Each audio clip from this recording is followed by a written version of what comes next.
Order. Today is Wednesday, November 8th, 2023. It is 6 o'clock. We'll start with the Pledge of Allegiance, led by Commissioner Lisa Jensen. I pledge allegiance to the flag of the United States of America and to the republic for which it stands, one nation, under God, indivisible, with liberty and justice for all.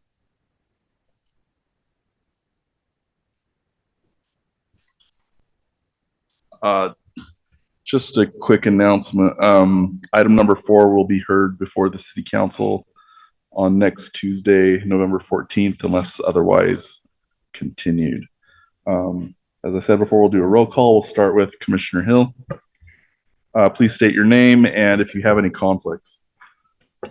Jonathan Hill, no conflicts. Lisa Jensen, no conflicts. Daniel Gonzalez, no conflicts. Robert Knudsen, no conflicts. Andrew South, no conflicts.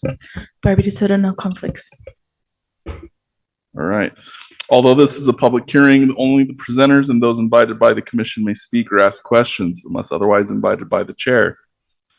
Please wait to speak until called on by the chair. When speaking, please be sure to speak to the microphone so that the record is clear. Please state your name and city of residence for the record. Please limit side conversations as they interfere with the audio recording. If you need to have a side conversation, please step out of the chambers. Also, please do not attempt to interrupt or speak over people. Intimidating or threatening speech or behavior will not be tolerated at any time. Please refrain from clapping or cheering during the hearing. If you feel you need more time than what's been allotted, if you're a member of the public, we limit it to 2 minutes, but if you feel you need more, you're welcome to reach out to one of our staff members and you can continue discussions with them.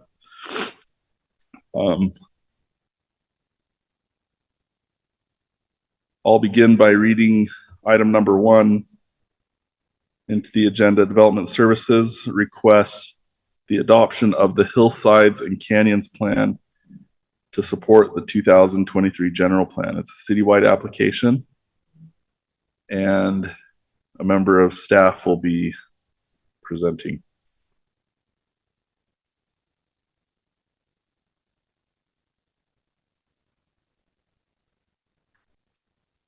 Good evening, commissioners. Hannah is out of the office. She's principal on this plan, so I'm going to fill in for her.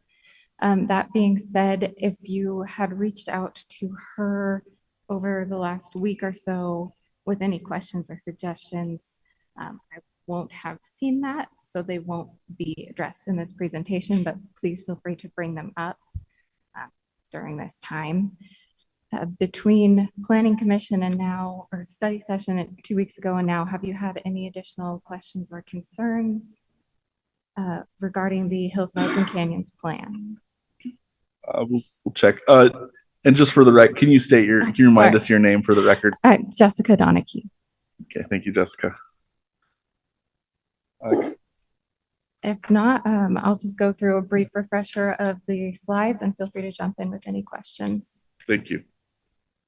So the Hillsides and Canyons Plan was part of a resolution passed by council along with the Rivers and Lakeshore to address the increased pressure for development and recreation areas. It supports plans, or it supports goals in the general plan, and additionally it compiles goals from other plans that deal with the hillsides and canyons into one concise document. The Foothills Drive running down 1450 East and through Slate Canyon Drive. As you see, we have it divided into 3 separate sections, the north, central, and south. This plan, through research and developing this plan, we've discovered that there were 3 primary themes that were the main focus of our technical working group and our citizens. They were the natural environment, so preservation, conservation, the social environment, which is recreation and education, and then the built environment, focusing on development, sustainability. There's a lot of information in this plan, so we'll only be discussing those items highlighted in blue from this outline. So the guiding principles and vision statement is where you see the three themes come into play. Obviously, with the built environment, the focus was on development suitability and sustainability. And then with the social environment, we see the increased access for recreation and trail connectivity. And then with the natural environment, preservation and conservation of these amenities that we have. With the goal of this plan to create the hillsides and canyons as a place where people can visit both now and the future and enjoy these natural amenities with a variety of different recreation opportunities while still preserving environmentally sensitive areas and mitigating impact and natural hazards. So the plan process is slightly different than our standard plan process. We had a lot of site visits, worked through researching other plans where hillsides and canyons were referenced to create this vision. From there, we used our statistically valid survey done by Y2. Our technical working groups, our focus groups all came together to create this plan that was then reviewed and revised by our technical working groups. And the final draft is what you have before you. To start, here's some of the information from the Y2 survey. You'll see that Provo Canyon is considered the most iconic and the most heavily visited natural amenity in the city. We have a very good jumping off point with over half of the responses being satisfied with the canyons, slightly less in the foothills, but you can see we already have a good base and people like what's there. When asked what they would like to see, overall cleanliness, an increase in restrooms and facilities, and then specifically in the foothills, more focus on environmental protection. With priorities, the single word is preservation for habitat, look, and watersheds. And then when asked about development, the desire for development is relatively minimal, and any development they wanted to see was to be focused on recreational facilities and amenities. So the existing conditions within this project area, we have our connections, which we have 3 major trailheads that the city owns and maintains, which are all connected through the Bonneville Shoreline Trail. And then we have 4 canyons within this project area: Provo Canyon, Rock Canyon, Slide Canyon, and Slate Canyon. With land cover, a third of this project area is already developed open space, and most of the vegetative cover is that Rocky Mountain woodland and shrubland. And then the wildlife influence, we do have a very diverse group of wildlife, larger mammals definitely coming down into the foothills like deer in the wintertime searching for food. Most notably, there is a portion of this area that is habitat for the endangered Rocky Mountain bighorn sheep. Development concerns include the slopes that we have to work with. 15% of this area is in 30% or greater, which does not allow for development. But a majority of this area does fall into the 10 to 30%. And then, of course, fire is a longstanding concern, with almost 70% of the project area being in extreme or high wildfire hazard. And we address fire concerns more in depth later on. Additionally, we have 2 major fault lines, the Maple Flat and the Horse Mountain, with additional smaller fault lines. And then soil conditions vary from extremely rocky to silty with risk of erosion. So when you combine all of those concerns and constraints, this map is showing areas that are actually suitable for development within the Hillsides and Canyons project area. Instead of a standard implementation matrix like we have in the general plan, this one is set up with a different structure, having a specific goal with a number of strategies and then specific priority actions. Because this document is focused more long-term and will require a lot of external partnerships and different funding. There isn't a specific timeline that has been assigned to these goals. It was seen to be more of a hindrance or something that could muddy the waters. So the goals for the natural environment are preservation and restoration of natural habitats, and as appropriate, conserve areas in partnerships with local management organizations, to initiate comprehensive management plan for the environmentally sensitive lands, identifying key ecological features and establishing management plans for enhancing those, initiating efforts for hazard mitigation and emergency preparedness, addressing soil fill, erosion, seismic activity, and then of course encouraging water protection and conservation in this area. The goals for the social environment are to increase opportunities for outdoor recreation, encourage trail connectivity, and educate the public about the importance of preservation in this area. And then the goals for the built environment are to encourage development best practices to minimize the impact on the environment, to limit development in environmentally sensitive areas, and to consider the scenic qualities of the hillside to ensure development is fitting into these natural settings. So again, the plan has multiple guidelines and best practices as part of it. The main one that we'll be touching on is hillside and development best practices.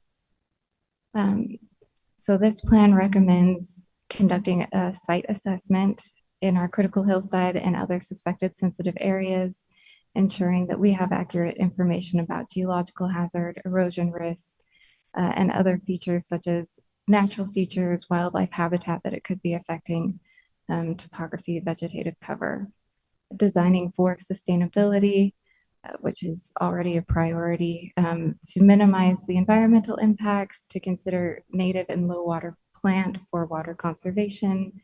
Again, erosion control, you'll see that come up a lot. It's very important in these areas. And then encouraging energy efficient infrastructure.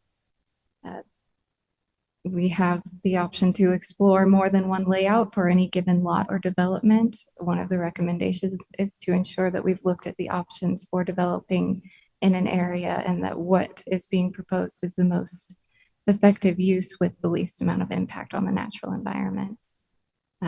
Again, implementing erosion control is a major priority in this area as it can affect the overall water quality later down. And then of course we want proper construction techniques, making sure that the slopes geography has been taken into account and making sure that foundations have been set up to be drained and meet all requirements for the soil that it's in.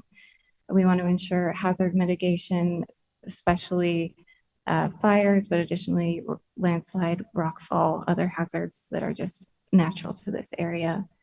And then lastly, to monitor the site after development to ensure that these mitigation strategies that have been put in place are effective in the long term, making sure erosion control is still functioning, and monitoring for new hazards that weren't identified previously.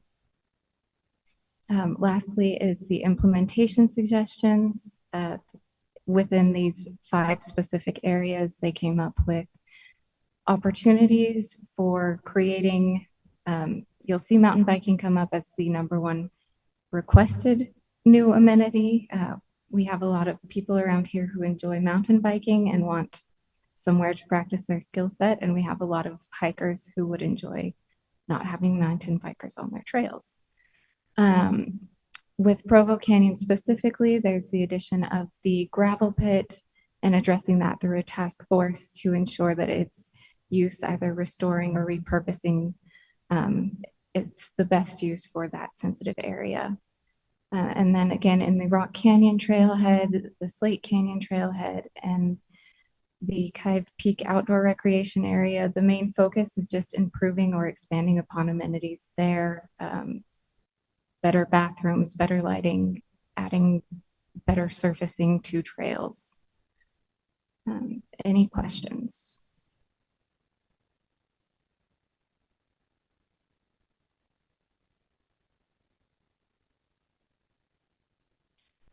I'm not seeing any questions by commissioners. If you have one, now's the time, or otherwise we'll shift over to comment by other parties. No questions, Jessica. Thank you. Thank you. All right. This is a citywide application. I'm not going to ask for. Well, no. Is there any district representatives present? No. Okay. We'll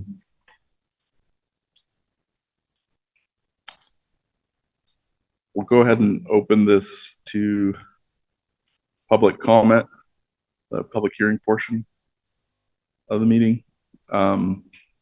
Please come up, state your name. You'll be limited to 2 minutes, after which a red light, or actually the microphone will turn off. Please line up if you are going to comment so we can keep it moving. Anyone from the public?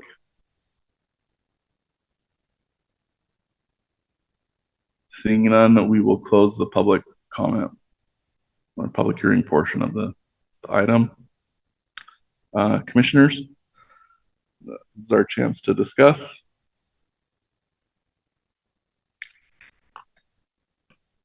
Any comments or feedback?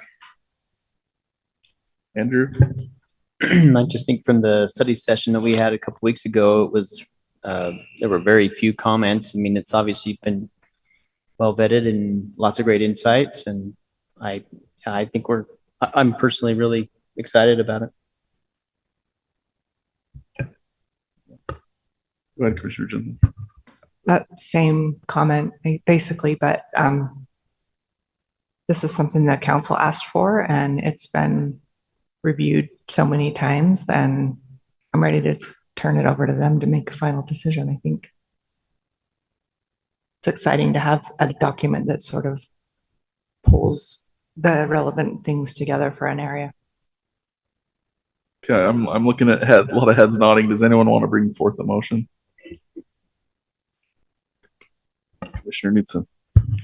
I'll make a motion that we forward a positive recommendation to the municipal council for item number 1. Development Services requests the adoption of the Hillsides and Canyons Plan to support the 2023 general plan citywide application. Is there any discussion on the motion? There's none. Is there a second on the motion? I'll second it. Okay, let's go ahead and vote. Commissioner Hill. Aye. Aye. Aye. Aye. Aye. Aye. Passes unanimously, 6-0. Item number 2, Provo City Development Services requested the adoption of the River and Lakeshore Plan citywide application. Staff member Jansen Toishers will be presenting. Good evening, Commission. Yes, Jansen Tusher. I'll hopefully make this quick. This was designed and created in conjunction with the Hillside and Canyon Plan. So the format is very, very similar. So similar to why we're doing this plan, as you guys stated, this is something that was asked for by City Council back in 2019. And it's something that the public has been asking for, right? As Jessica previously mentioned, Provo outdoors and our recreation is something that we take pride in here in Provo. And so this is just to add some measures to specifically the rivers and lakes to make that long-term, have some long-term goals with it. So this is the project area of the plan. So as you can see, it's the lake and or at least the area of the lake that Provo has, and then Provo River. Okay, very similar to the previous plan. It's written around these 3 themes, and we'll see that each of the goals for this plan revolve around those 3 things.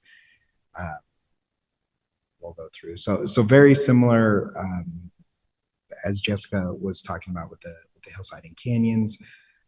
However, this plan kind of focuses more on water quality and water conservation, considering that it deals with the rivers and the lakeshore, as well as recreational opportunities and tourism opportunities in the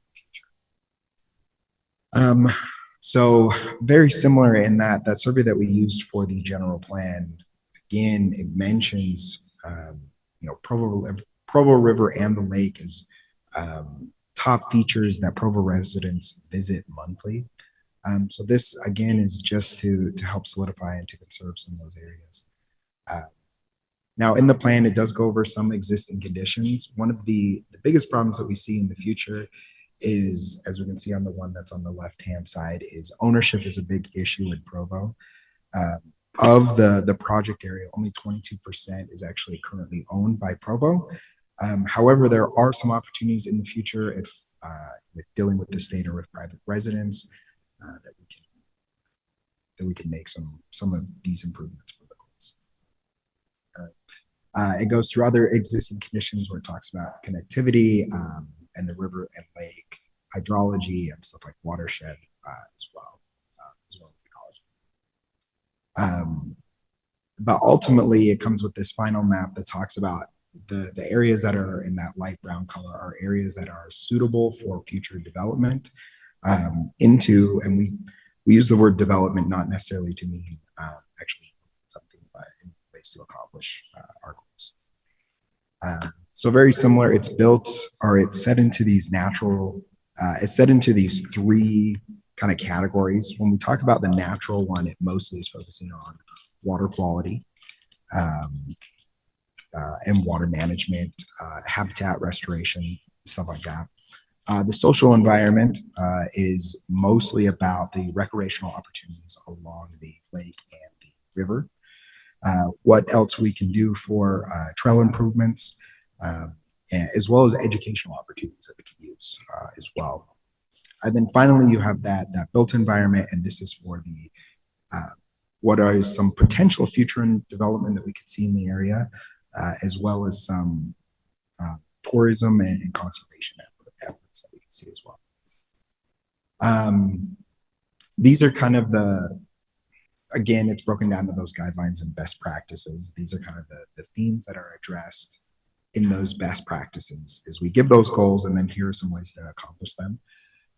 One of the big things in this plan is actually stormwater.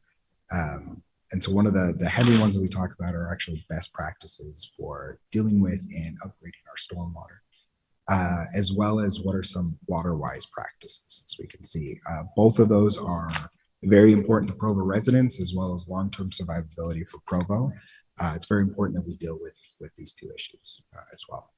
Again, it mentions that implementation, and it kind of breaks it down into different areas of the river, as you can see highlighted in the different colors, and kind of what should be the priority in those specific areas. So it even does, it helps us do a better job at identifying what are some specific goals for specific areas, because the river everywhere is not the same, as we've come out, and kind of each one kind of faces its own unique challenges. And we do have some suggested changes already in there. And these are just them that wanted to identify them, although they're not in the current version that we have. But we have noted them, and they will be changed in the final. So, any questions? Sorry, I went through that fast, but it's very similar to the Hillside and Canyons. The primary focus, though, is just the rivers and the lakeshore. Commissioners, go ahead. Just one question. When we did our study session, and I don't know there was a specific ask for this, but the question came up, is there city-owned access to Utah Lake? We couldn't put our finger on any, but I don't. Yeah, we don't. I don't think so. And that's one of the challenges that's in this plan. Okay. Is that something we should address in the plan, or you feel like it's listed as a challenge and it's? So it's a challenge and something that's identified as we have like partnerships for each of our goals. We have, what are some strategies, what are some priority actions, and what are some partnerships? And a lot of them, we do mention working kind of with the state. The state actually does own a large portion of the lake and mostly of the lake shore. So it's working with them. We don't know if that's something that we think that we can like buy back from the state. But it's something that we do think that we can create a partnership. I had one question. You just mentioned that development, when on that map that showed the brown areas that were suitable for development. And then you clarified that those were areas, and by development, you meant suitable for helping us to maintain or to achieve our goals in those Yes. areas. Do you think maybe relabeling it with a different word so that people don't go in and say, oh, Provo City's plan says that they want to develop here. I'm going to build a hotel here. So this is zoning actually would something preclude that. was- but- Yeah, that was brought up.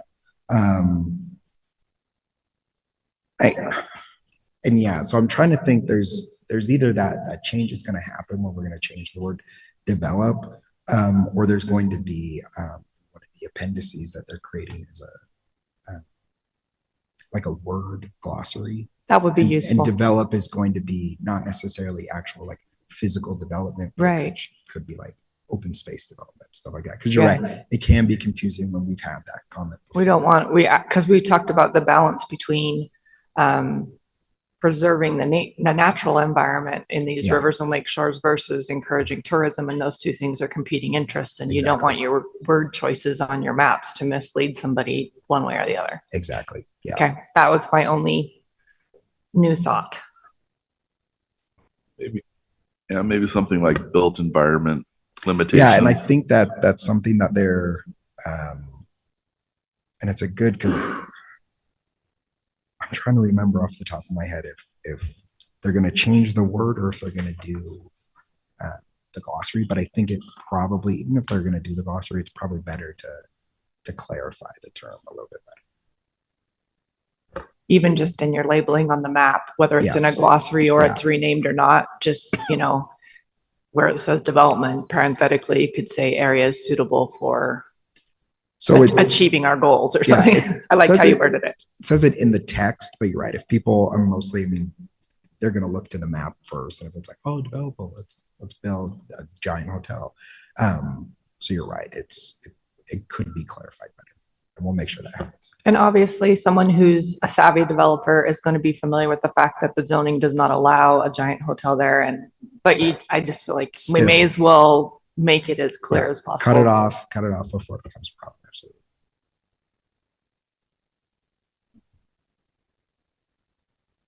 Any other questions, Commissioner DeSoto? Did you have your hand up?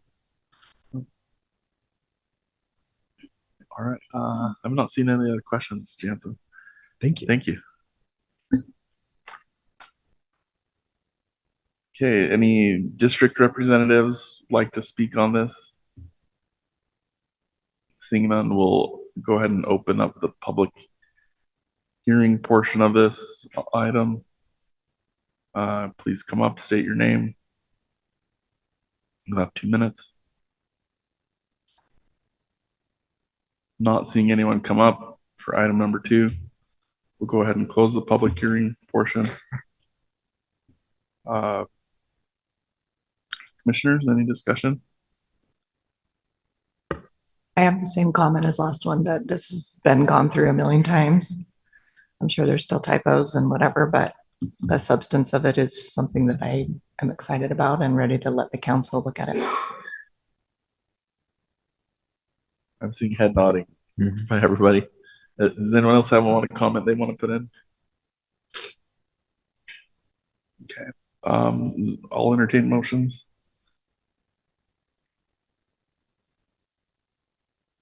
Commissioner Sal. I'll move that the planning commission recommend approval of the proposed River and Lakeshore Plan to the municipal council as encompassed in item 2, development services proposes adoption of the River and Lakeshore Plan. Any discussion on the motion? Is there a second on the motion? I'll second the motion. A second by Commissioner Hill. We'll go ahead and vote. Commissioner Hill. Aye. Aye. Aye. Aye. Aye. Aye. Motion passes unanimously 6-0. We'll move on to item number 3. Susan Palmer requests concept plan approval for flex warehouse and office space in a proposed airport industrial zone located at 3410 West Center Street, Fort Utah neighborhood. Staff member Aaron Ardmore will be presenting. And if the commission could also read in 4, we could do those together. Thank you.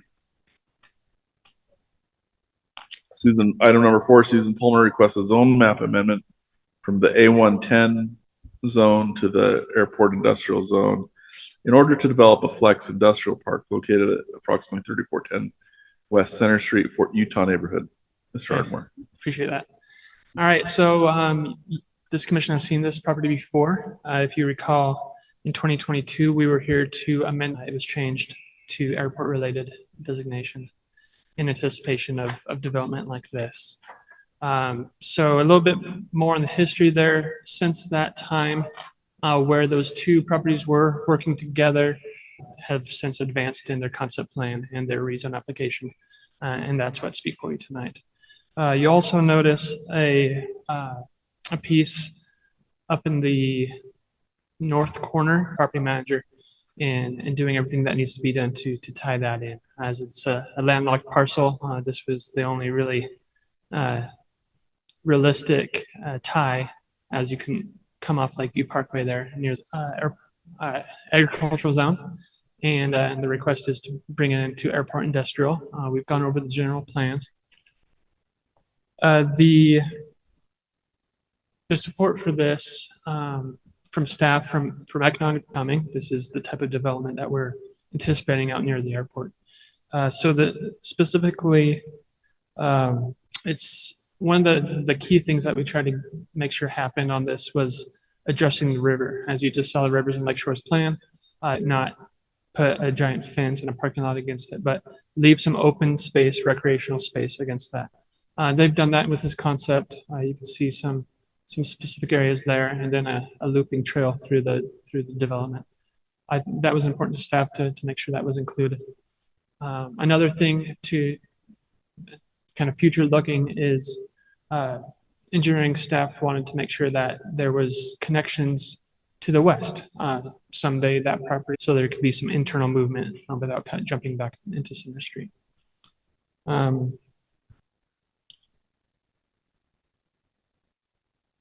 These details into a development agreement, which helped us feel a lot more comfort with suggesting that we are ready to move towards these public hearings and recommending approval to the commission and the council. Go ahead, Commissioner Ransom. Aaron, could you help me a little bit with this? The Lakeview Parkway was established, and one of them off from Center Street. Right. It would come off the south or the north, and it would go along Lakeview rather than go downtown and go down Center Street. It's gone out of control. It's just 24/7, big trucks all the time down Center Street. Why cannot we make an exit or an entrance off of this property onto Lakeview Parkway so that the trucks can get onto Lakeview rather than to get onto Center Street and then have to make a left-hand turn or a right-hand turn to get onto Lakeview? It's a good question. Up towards the bridge, there's some grade change, so difficulty with the grade change there and accessing it at that point. But both roads are collectors, David? The width of Center Street there, was it going to be wide enough to accommodate safely those right and left turns with lanes? Yeah, so David Day with Public Works. Center Street is a arterial down to Lakeview Parkway and then a collector beyond that. And then Lakeview Parkway is an arterial. Aaron mentioned that the street, and there's probably not a way to put that on right there. Our intent would be to it can go south right now, but going north is not connected yet. But we expect that built to what we would consider a arterial type road currently. And we don't really have any plans to widen Center Street in the near future. The hope would be to divert all the heavier traffic onto the newer Lakeview Parkway. Center Street is kind of a desired connection because it goes right up to the I-15, but we're hoping that north traffic will go north and south traffic will go south. That's the plan. So then that portion that's in the ingress egress on Center Street, is that how wide is that road? Is there a turning lane, or is it just one lane each direction? Yeah, so we'll have to work out the exact design of that. It may be that connection needs to move further west to avoid conflict with turning movements in the intersection. So just concept plans, we get them to a concept level and then we'll work with it from there to get it to a final level. But I would see that entrance moving west because the proximity to the intersection that's already there at Lakeview Parkway and Center would be probably in the start of the left turn lane there. So Go ahead. If Center Street is intended to be an arterial lane, but it's not built to those standards currently, and there's no plans to do it, are there mechanisms that are being considered to try to help enforce or direct that traffic? I mean, are there restrictions that can be put on truck traffic over a certain GVW, or I mean, is there something that can be done there? not really. We don't prohibit anybody from using it. However, it'll stay that 3-lane cross section. In some areas it has the center median, in other areas it's just a double yellow. Mm-hmm. But 1 lane east and 1 lane west. There's houses already built on both sides. If we were to do anything major with that, it would impact many homes. We're hoping that by leaving it how it is, it keeps the traffic down at a manageable level. If we were to widen it, it's kind of, if you build it, they'll come. Right. So we're hoping Center Street will level off. There is kind of an inordinate amount of traffic on Center because of all of the work that is happening out here. But now that we have the Lakeview Parkway almost complete, full width from Center Street to I-15, we're hoping that will encourage people to go south. So I've said this before, can the city not at least just put a sign that says, please use Lakeview Parkway? Like, not enforced, not banning, but it seems like we could at least give the hint, if that makes sense, to alleviate those concerns. Kind of get what you're saying. Like airport like on the freeway, airport Yeah. traffic use next exit or something like Yeah. that. Truck traffic use Lakeview Parkway. Yeah, that will work better when we have the connection up into Orem. So eventually Lakeview Parkway will tie into Geneva Road, but that will happen in Orem. And Geneva Road, if you can imagine, Geneva Road will tie in kind of at a T. So the priority direction will be Lakeview Parkway. So if you didn't make any turns on Geneva Road going south, you would end up on Lakeview Parkway going out around. So if you're going north it would probably be faster to take Lakeview Parkway to University Avenue, University Parkway exit rather than going up center. Currently or after it's When it's connected. when it's connected? Yeah, because, that'll be a 5-lane section all the way up through Orem. And you can see the way we built Lakeview Parkway, it kind of has a separated median. It's built to be a higher volume road. Yeah. Projections for 30 years away from now is that this road would be carrying similar traffic volumes as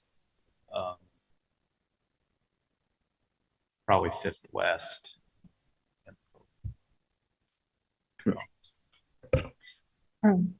I agree with the comment about where it's placed. I could see how trucks slowing down to turn into the parking lot could cause major backups. People already have a habit of blocking the intersection.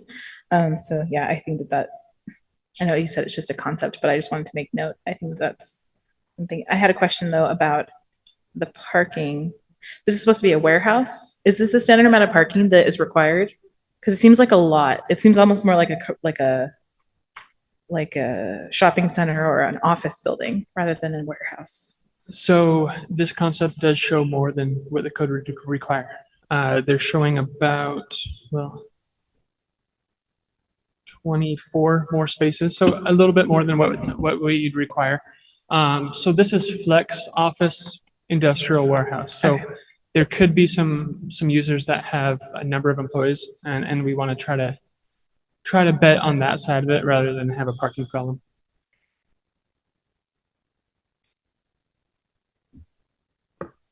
Can you remind me the history of this? I'm thinking that this is the property that came with a mixed residential plan a couple of years ago. Is that further to the west? Yeah, so the property to the west was the residential plan, and then properties across the street to the south had the industrial portion, and those all three kind of came together for the rezones. The property to the west, you can see it's still zoned R18 PD. Okay. And right below that is the M1. So those two came together as kind of this overall large concept. So on the right-hand side, that brown area on the north side of Center Street, both of those sections are now airport industrial as opposed to. Yeah, the darker brown in the general plan map are airport related. So I don't remember this general plan change. Okay. And so when I first read this, I was like, why would we do this on the north side of the river? But I'm looking at it, or on the north side of Center Street. I'm guessing the logic at the time for the change was because it's kind of this little landlocked by the river area. Yep, exactly. So it, I'm kind of worried about this still being so close to a neighborhood, and like I trust your judgment for the most part because you've looked at it more than me, but that does worry me. But because the general plan's already been changed, there's sort of a, like they're meeting there's part of the anticipation. requirement. And I think there's some pretty healthy buffers there as well. I mean, we did consider that, but Lakeview Parkway is such a big road and it's on a slope there where that really acts as a true Even visually? visual and sound buffer. Going across the street to the south, Center Street, all of that is slated for airport related as well. So the impact really isn't as much as you would think in a typically residential area. And those homes have already been general planned out of residential essentially. Yes. Yeah. The 3 or 4 homes there on Center Street. Have we curious information that I would love to know? The last question I have is, what are the improvements that have been proffered in the development agreement? That was one of the reasons staff was recommending this. So if they're so great, can you tell us what they are? Yeah. So specifically, there are multiple acres of open space that will specifically provide workout areas, picnic spots, pedestrian pathways, the west parcel. So those are the things that the applicant has guaranteed. Why is it, okay, two more questions just popped up from that. Is the the pathway specifically for employees of the, We haven't talked about an easement or anything that's serious in nature. I anticipate that it'd mostly be used by the employees, the visitors of this campus. and the little parcel in the north, just so that the zoning looks consistent, or is there some other objective? City manager, property manager, sent out a request from all the directors saying, do we have any purpose for this land? There's a little bit that we'll have to keep in easements because there's that could be better served by open space for this use. So it would be sold essentially? Yeah. And then put as part of the development with access preserved for the city to get to those facilities? Yeah, yes. Awesome. Thank you. Just to follow up on that, with the fencing being open to view, is it contiguous? Are there gaps? We haven't gotten into that much detail on this concept plan. Those are things that would typically be worked out in the project plan. I'd anticipate there'd be open gates. Otherwise, how do the employees even get back in there, right, on that trail? That's a question that you could ask the applicant. I know they're. The developer on the east side of Lakeview Parkway is putting in a trail along the Dike Road, essentially right on the river. I believe that when we built the bridge, there is a tunnel that goes underneath. So I think it would be really nice, park that's going in, it'd be really nice to have all of that accessible. I agree. Of course, river. The city and county trail is maintained on the north. I like the idea of it, but. Yeah, what we were told, because like I said, it's going in on the other side, is because, but there will be a gravel path that's always maintained on there for access along the river. So it'd be nice to see that tied in. Maybe this would be best for the applicant, I don't know. Chad Hinckley that lives on the east side and the Hallidays that live on the west some more. What are we doing around their homes? A few responses to that, I think. I think the first one is they were supportive of the general plan when it came along. So like behind their homes, they're on the larger parcel to the west. So there is some sense of comfort or maybe future planning that they have. I'm not sure. I haven't had specific discussions with those property owners. When they aren't bothered by it or like it, they don't. So we usually take that cue as general support. But no, I haven't had specific conversations with them. Is there going to be any kind of fencing or certain standards for buffers, landscape buffers, fences, walls? So the city code is pretty strong in addressing those type of transitions. The trail and fact that this is city land now, and on the heels of our discussion about the once it's gone, like, is there any other reason we'd want to see something done here or have some connection here? Or I'll admit to not knowing that area very well. But I think that I'm getting that as a concern from the planning commission. I feel that, and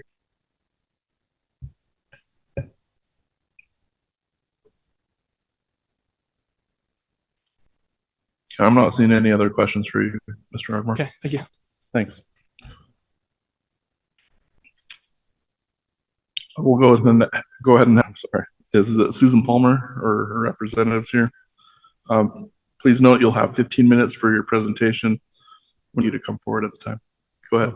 Okay, thank you. Susan is not able to be here, but I'm Norm Avery. Things about this project that we fully support is the development around the river. And we'll be open to the public. And so we'll be working with staff to make sure that that's a really neat area for the public to access and to recreate up in that area. So no issue there whatsoever. Amenity that's going to really enhance that whole area right up there. So we'll be working with staff on that. It'll be nice. Nope. I don't want to cut you off before you're just good. Send you a barrage of questions. Yeah, Aaron covered it good. Yeah. So okay. Well, if it allows someone to come through and fish, the reason I think about this, I think on 1860 South and East Bay, they call it, but you always see members of the public fishing there, and that's why I imagine when I ask that question, is there fencing, but is there going to be gaps that allow public access? And one of the stated goals being public access will there be openings to? There for will, people there'll to be fish no along? problem with public access, yeah. Mr. Hill's question earlier about having it tie in with the other trail the dike trail that's being hooked into. I wondered if it wasn't possible to connect on the north end to the dike trail, if maybe there could be something so that those trails can be interconnected. I think they probably could, yes, yeah. I don't think that would be a problem. Sounds great. I guess summarizing that there's concerns about buffers between this Houses? this property and adjacent houses, but it sounds like city code addresses those transitions, but then there's all maybe I'm the only one that has concern with the concern with public access, but I would recommend that whoever brings a motion forward that you address those concerns. If you want to do a motion to approve, then bring those concerns. But we're prepared to deal with any kind of ordinance that's needed to make sure there's. Just a few questions. Thank you. I appreciate it. We'll go ahead. Any district representatives? Seeing any members of the public, we'll go ahead and close the public hearing portion of this item. Just a preliminary motion to pass our concerns along to the municipal council about trail connectivity, as that's the only one that we've discussed that's not already managed by an ordinance. I think that would cover your public access and like not separating it from the other trails in the area. Yeah, okay, discussion on the motion, that's how we'll do it. Sandy, I think there's a figure, at least there is in our materials, that's a zoomed out view of the area. The river right at the corner of the picture. Fit into the neighborhood, there already is a trail along the river. The city has actually done improvements on it. Yeah, thanks, Saren. East Lakeshore Drive, right on the south side of the river there, and connect into what is a new park that's being installed as brick. And then the developer of the land surrounding Lakeshore Drive there will continue that trail down to Lakeview Parkway. And so when we've looked, the contracts apparently fell through on, was saying they would do is have that trail connect all the way through down to connect at the ropes course down on side. But it, makes it much more walkable in the area to access the river and all these areas. So Basically it gives us a trail on both sides of the river.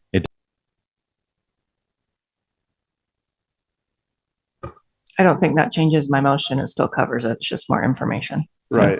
I feel it was a comment, addendum. Yeah. But go ahead. I don't think we need to repeat the motion. It's already been made. Any discussion on the motion? Is there a second on the motion? I'll second the motion.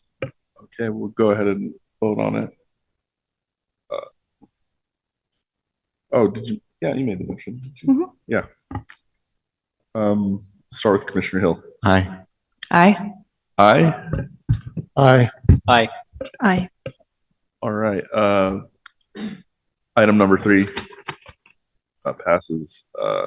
That was actually Or the- not for an I'm item. sorry. That was just Oh, whatever gosh. happens with our vote next. Okay, Make sure the municipal council knows that this is important to us. you're right.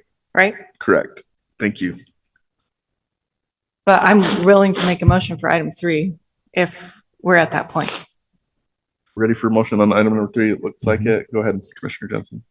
Okay, given that this is in line with the general plan and they far exceed the requirements for the area, if the zone change is approved, I don't have a problem with this. So I make a motion that we approve the concept plan, subject to city council approval of the zone change to airport industrial.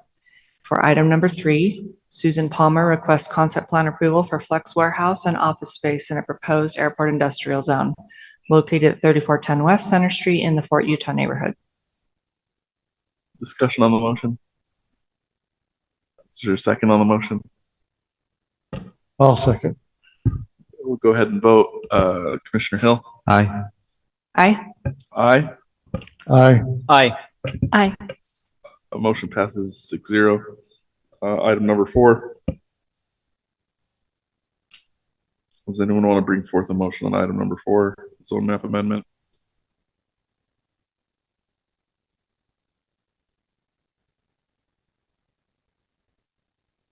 I can do this one. Go ahead, Commissioner Hill. I move that we recommend approval of the proposed rezone from agricultural to airport industrial zone. For item 4, Susan Palmer requests a zone map amendment from the A110 zone to the AI zone in order to develop a flex industrial park located at approximately 3410 West Center Street, Port Utah neighborhood. Discussion on the motion. Is there a second on the motion? I'll second. Let's go ahead and vote. Commissioner Hill. Aye. Aye. Aye. Aye. Aye. Aye. Motion passes 6-0. Before we move on to items number 5 and 6, I request that I move that we take a 3-minute break. Will someone second that, please? I'll second. Thank you. Vote aye. Aye. Aye. Do you like how I told you how to vote? Nay.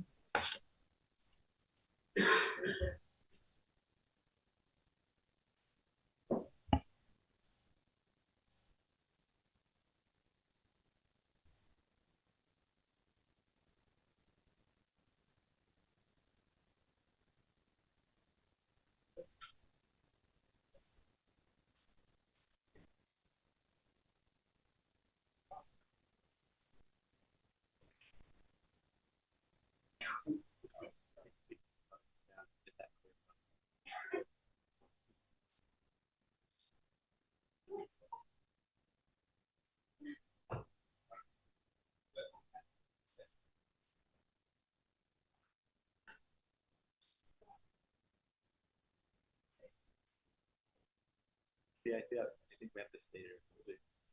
Request.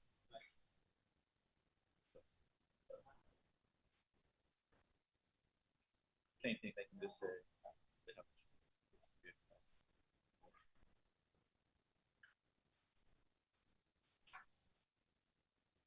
I think so. The staff has more. Here's the best way.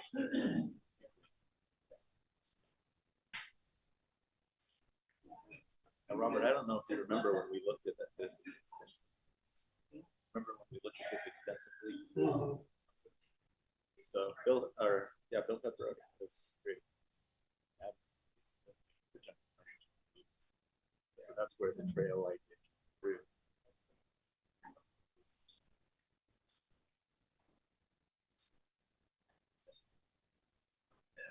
Trail it already exists in the neighborhoods. And I didn't say this, but the new ones that are coming in are creating 2 more connections. So I think we need to make sure that vision of having it all the way through.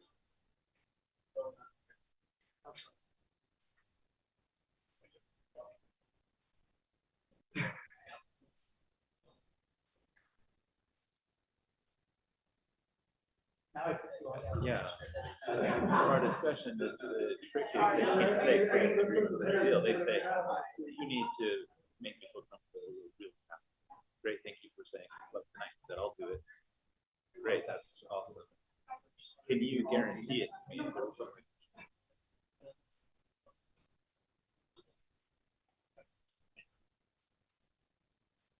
City council's pretty good, I think.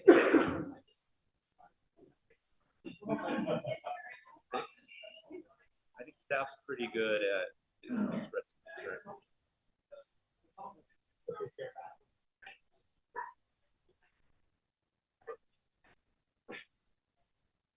Like,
We'll go ahead and reconvene.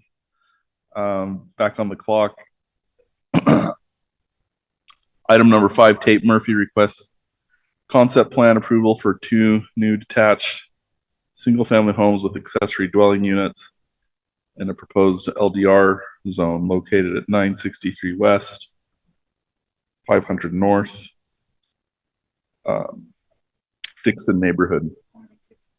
And I'll also read in number 6. Tate Murphy requests approval of a zone map amendment from the R16 zone to the LDR zone in order to build 2 new detached homes with accessory apartments located at 963 West, 500 North Dixon neighborhood. Staff member Aaron Ardmore presenting. Okay, thank you. So first, you guys have received a couple emails about this one. If you have questions about those that my presentation doesn't address, I'd be happy to address those at the end. But hopefully you've observed it well. The initial proposal here had some concerns. The applicant has worked with staff over the reviews through. So the property here, just off 5th North, you could see it's one of the larger remaining lots off of 500 North. Approved plan to do a flag lot here. And that's why you see that second address. So it got us so far as having the Mylar in our hands, ready to record at the county, by this concept plan and this rezone request. So the shift in the proposal in the back of the property, though the zone that he was asking for would allow it, it was really tight. No or too little open space, right? And that's something that we want to preserve in these neighborhoods, keep that character of the neighborhood. You know, more rentals in the Dixon neighborhood came up.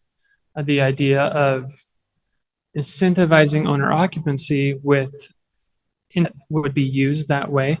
It gives you that option, and there's really a lot more value in doing that. So we believe that. So this PD zone was set up to essentially do what the applicant's trying to do on his smaller piece tonight. Provide separate parcels to provide ownership in the residencies, but have open space as common area that would be maintained by. It's a good tool.